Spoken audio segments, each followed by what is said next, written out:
just a sea of emergency beds as far as you could see. National Guard, Army personnel, Jeeps, Humvees. It looked like a military science fiction apocalyptic movie. I spoke to the National Guard who were with us that day, and their eyes were like this. Everyone was petrified. Nobody knew what COVID was. Nobody knew how to deal with it. Nobody really knew how it transmitted. And everybody was frightened. We met with the heads of the hospitals, Mount Sinai, et cetera, all the preeminent healthcare institutions. We had the meeting here at Mount Sinai. And I asked the best health experts in the state, what do you think is going to happen? Nobody knew. Nobody knew. At that time, the number of deaths was just climbing. The number of people going into hospitals were climbing. They estimated that we would need 140,000 hospital beds for COVID patients. We only have 50,000 hospital beds in the entire state of New York. And the estimate was that we would need 140,000. Even the best minds didn't know what was going to happen. At that meeting, in this surreal circumstance, we find out as soon as we leave the meeting, one of the people in the meeting had COVID. You remember? And that just brought home the fear. Then we had to go get tested, and we were afraid, and the next few days, we were worrying about it. It all started here. Luckily, those 2,500 beds, we didn't need every one, but over 1,000 people came through Javits. Doctors, nurses, showing up and dealing with this terrible situation. We're now in the spring. Sun is shining. It's a new day for those of us who celebrate Easter. We just talked about renewal and resurrection. Spring brings new hope. Spring brings rebirth. The coldness, the darkness of the winter, the isolation of the winter, the alienation of the winter, the fear of the winter, the death of the winter gives way to spring as the cycle changes, as the season changes.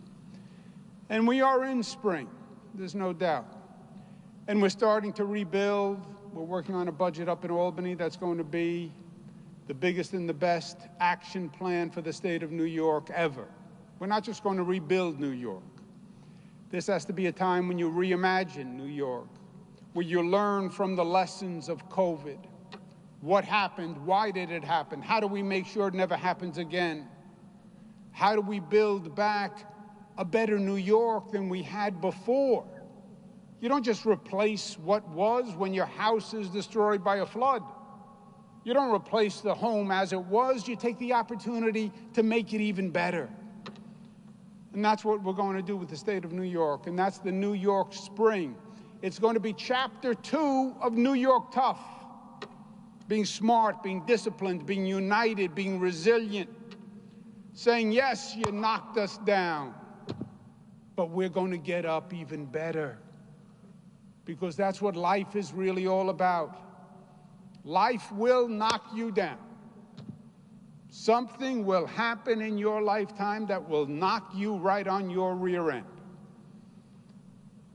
Could be a health issue, could be a family issue, could be a job issue, but something will happen. And then the question in life becomes, what do you do when you get knocked down? Do you give up? Do you stay down? Or do you stand up better and stronger and learning from the experience? That's what New York does. That's what New York Tough means. And that will be the New York Spring. But we're not there yet. We're not there until we have crushed COVID. I was on a call with the White House COVID team this morning. Vice President, Dr. Fauci, all saying the same thing. The vaccine is the weapon that wins the war. But we have not yet won the war. The vaccine is there. The vaccine will win the war, but we're in a race with COVID now. Infections are going up. Vaccinations are going up. You tell me which goes up faster, I will tell you who wins the war.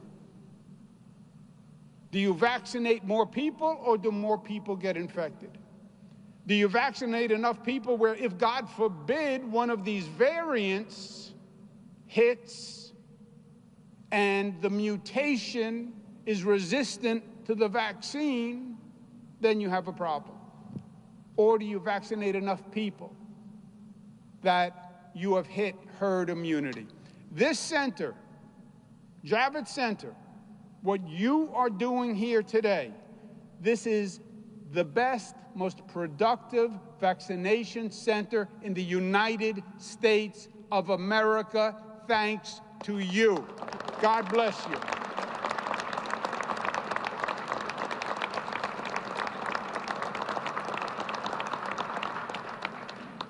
But our message today is clear. We have to get the vaccine and the vaccinations done. Now, there are reasons why people say they're not taking the vaccine. The first reason is the superhero reason. Have you heard the superhero reason? I'm a superhero. I'm not afraid of COVID. COVID can't beat me. I'm strong, I'm tough. COVID can't beat me. That's baloney. Even if you're young and you're a superhero, you can catch COVID, and you can transmit COVID. And you can transmit it to your mother or your grandmother or someone else who is not as strong. And you can wind up hurting someone, you can wind up killing someone. Second excuse is what I call the scientist's excuse. Well, I want to see more data on the risk analysis of the vaccine before I take it. 10 million New Yorkers have taken the vaccine. That's your data analysis. There's more risk in not taking the vaccine than in taking the vaccine. So take the vaccine. The third excuse is the skeptic's excuse. Well, I know the government says it's safe, but I don't trust the government. I know the federal government, Trump administration, said it was safe, but I don't trust the Trump administration. I was in the skeptic school. I didn't trust the federal verification. That's why we got the best New York State doctors and professionals to verify the vaccine itself. And when the New York State health community said it is safe, then I said to the people of the state of New York, it is safe. I would not have said it unless I was 100% confident that the best medical professionals in this state with no agenda said it was safe. And that's why I took it, and my mother took it, and everyone in my family who was eligible took it, because I believe it is safe. And then the last excuse, which was a good one, was I'm not eligible. I'm not eligible yet. Well, today, that's gone. Today, every person in the state of New York over 16 years old is eligible for the vaccine. There is no excuse not to go online, make a phone call today, make your appointment, get your vaccination done. It is your duty. It's smart, it's right, it's easy, it's fast, it's safe. Get a vaccine, New York. no excuses. That's what we're saying today. No more excuses. Last point is this. This past year has been hell. Has been hell. We've had to make a lot of decisions. We all have. It's been hell on all of us, on every level. It's been hell for me personally. And you want to know the toughest decision that I had to make? The one that weighs on me the most to this day was when I had to say to the people of New York, stay home. I issued the stay home order. Everybody stay home. No school, no business, no movie theaters, no restaurants. Stay home. Be safe. COVID is dangerous. That's what I said. You know what the next sentence out of my mouth was? Except you essential workers. We need you to go to work. Everybody else can stay home and be safe, but not you, essential worker.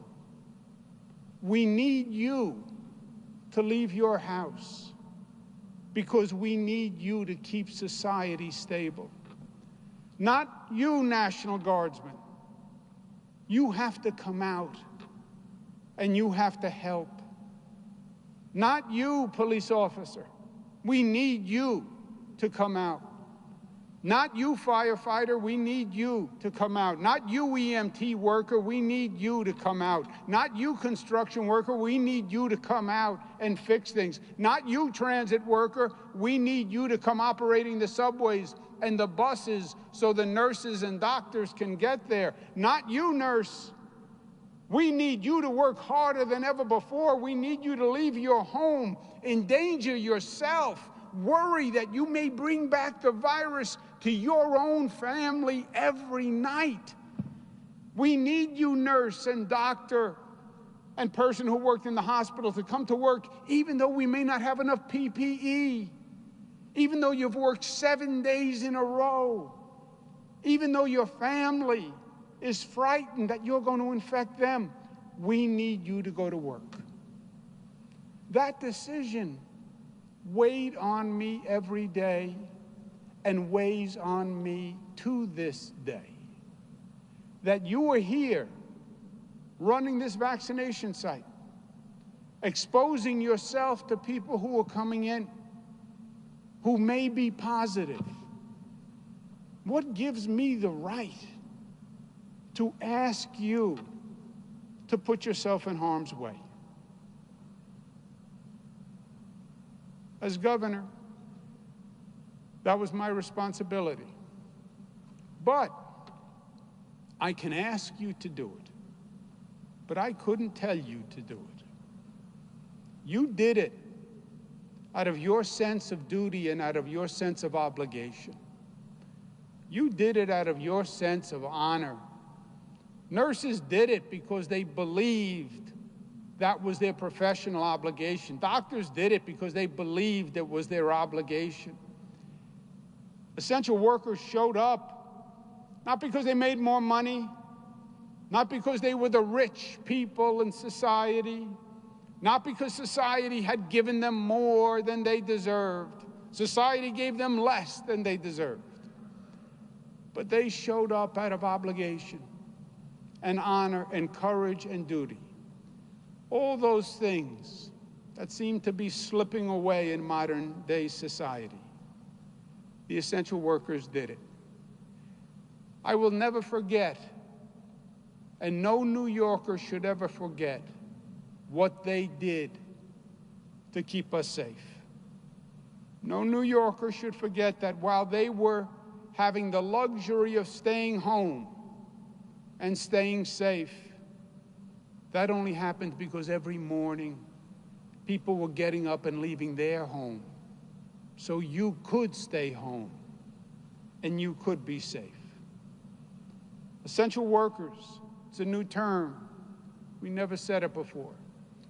But it is the most profound, beautiful definition of a citizen and a professional. We lost many of them. 40,000 New Yorkers died to COVID. 40,000 New Yorkers died. More than when you combine the wars we've been in. We're going to honor those essential workers, and we're going to build a memorial to those essential workers. And the commission we announced today is going to be charged with just that, finding a location and designing a memorial. And the memorial says to the essential workers, thank you. We honor you. It says to their families, you did not lose your father or your mother or your sister or your brother in vain. They saved the lives of New Yorkers.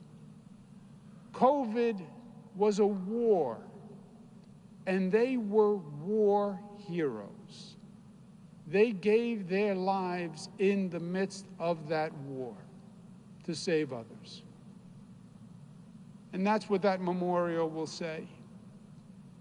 And children years from now, when they say, why is mom gone? Why is dad gone?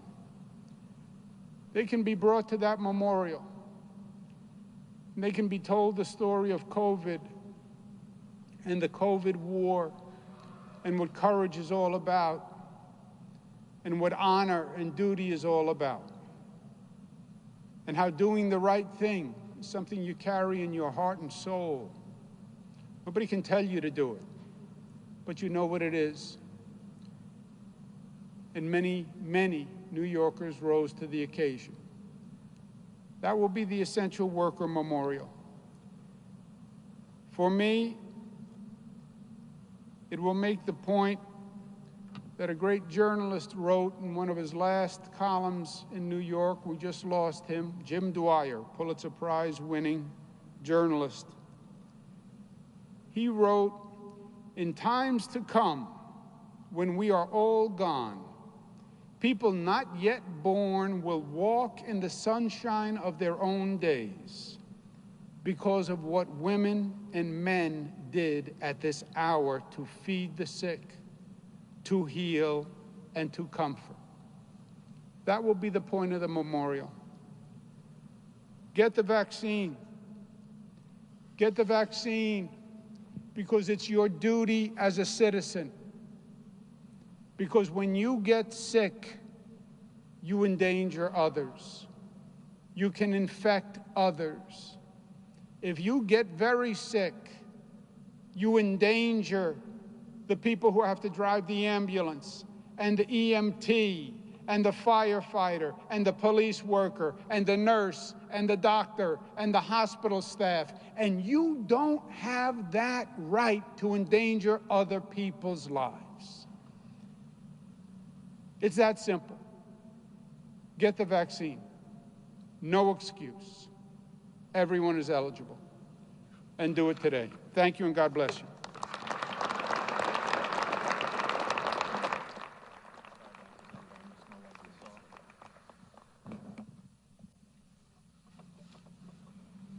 Thank you, Governor Cuomo.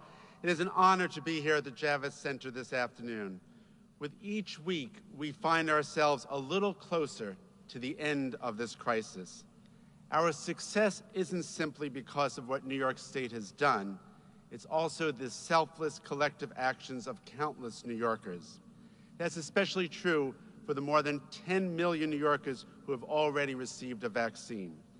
As the federal supply has continued to increase, we've been able to broaden our network of partners and expand the eligibility, as we've done here today, with all New Yorkers over the age of 16 now eligible. This expanded eligibility and the continued efficiency at mass vaccination sites like this one right here at Javits builds on the systemic approach we've taken over the last 4 months to get shots into the arms of New Yorkers as soon as possible. It has never been more important to act smart and to act quickly. The race between vaccines and variants is very real, and it is intensifying. The sooner we can hit critical mass, the faster we will stop COVID in its tracks. So please continue to be vigilant, wear your mask, and get your vaccine as soon as you're able. We can win this race, but it will require us all to run unified as one towards the finish line. Thank you very much.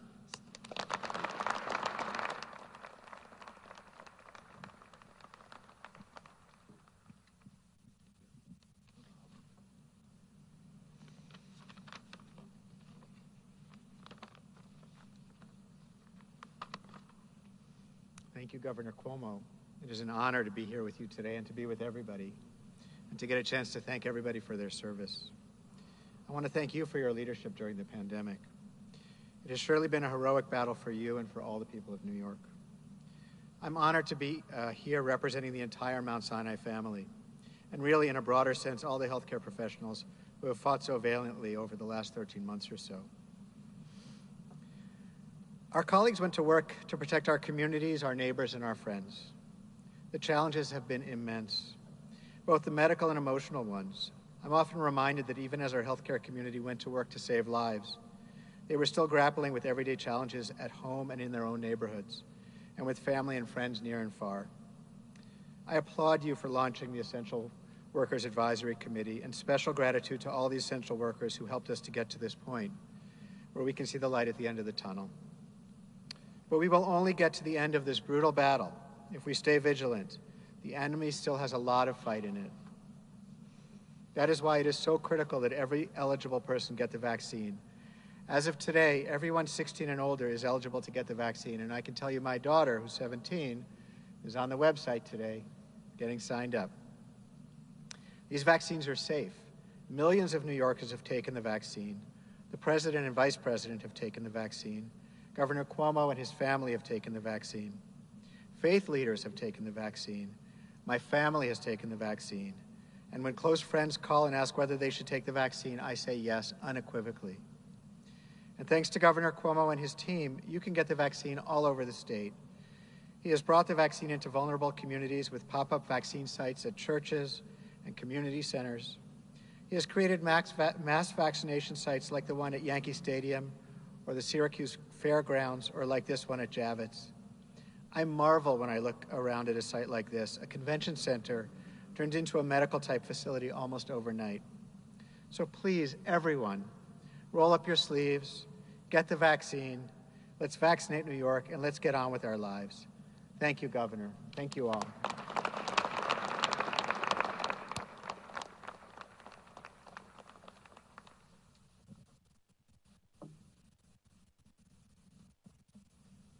Thank you. Well, first, my middle daughter is 16 today. I don't know how that's supposed to make me feel. I think it's supposed to be, it is a great thing. So I know this morning before she went to her first class, she was already on the website to try to get the vaccine. So that's a great thing. So today's a great day for that. Governor, as for the memorial, let me just say this. We've spoken about the memorial several times over the past several months. Sometimes in person, when I could look in your eyes, and sometimes just over the phone when I could hear in your voice exactly how important this was to you to get this done, to pay tribute to the men and women who sacrificed themselves for others. So I want to say thank you, because I recognize how truly important it was to begin this process and this initiative. So on behalf of the 2.5 million members of the New York State AFL-CIO and really all working men and women in this state, thank you for that. And I will just say this, it's sort of ironic because the men and women who we're honoring as heroes before the pandemic, if we're honest, were sort of, below the radar. They'd go to work every day, but they were below the radar, in the shadows. They were part of the fabric of this state, but you didn't always notice them, right? But then the pandemic hit, and we recognized, as the governor said, that they were performing things and their duties and their services while I was home with my daughters, my 3 daughters, protecting them. But no one was out there protecting them in their jobs. And they educated our children, they dug ditches, they worked in hospitals to make sure that we were safe and in good health, EMTs, they drove our buses, they drove our trains, they were up on utility poles, they taught our children in the classroom. So they now are called essential workers, which is what we all should have known from the beginning, and now we do. And that's why this memorial is so important. The most important thing to remember is this, that they risked their lives so that we could have some normalcy in our darkest times, in the most scared times, certainly of my life, and I would think everyone else here. They were there for us. So, this memorial is about making sure that we remember them, but not just generically as heroes and not just generically as working people, because, we're judged as an enlightened society, as a humane society, by how we help those who need our help the most.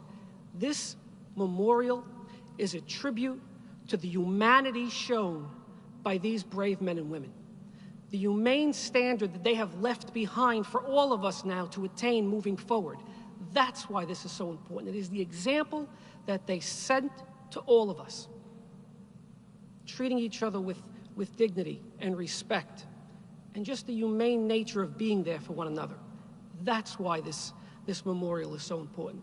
So, Governor, again, I thank you very much for your dedication and your commitment to this endeavor, and we look forward to getting on this and working on it immediately. Thank you.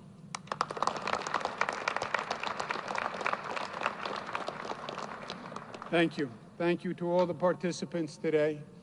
I think Mario Salento summed it up well. Now they're essential workers. Before COVID, they were working class women and men who did jobs that we all too often underappreciated and underrespected.